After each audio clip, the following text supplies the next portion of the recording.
In this video, I'm going to show you exactly how to upload a document to Grammarly Editor step by step so you can start checking your writing faster and more efficiently. Whether you're uploading an essay, blog post, report, or any other document, this process is quick and easy once you know where to click. If this video helps you out, make sure to hit that like button and subscribe for more simple tutorials just like this one. Alright, let's jump right in. First, open your browser and go to grammarly.com. Once the homepage loads, sign into your Grammarly account. If you don't already have an account, you'll need to create one before you can continue.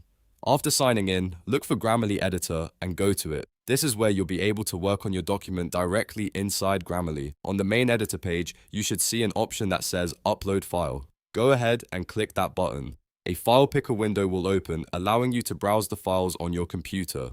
Now select the document you want to upload. This could be a Word document, a text file, or another supported file type from your device. Once you've chosen the file, click Open.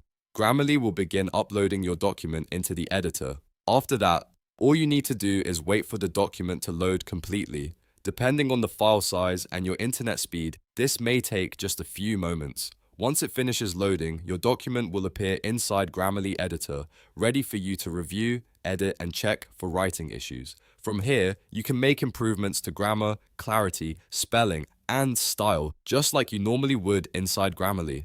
And that's it. You've successfully uploaded a document to Grammarly Editor. It really is that simple. If you found this tutorial helpful, don't forget to like the video, subscribe to the channel, and turn on notifications so you don't miss the next guide. Thanks for watching, and I'll see you in the next one.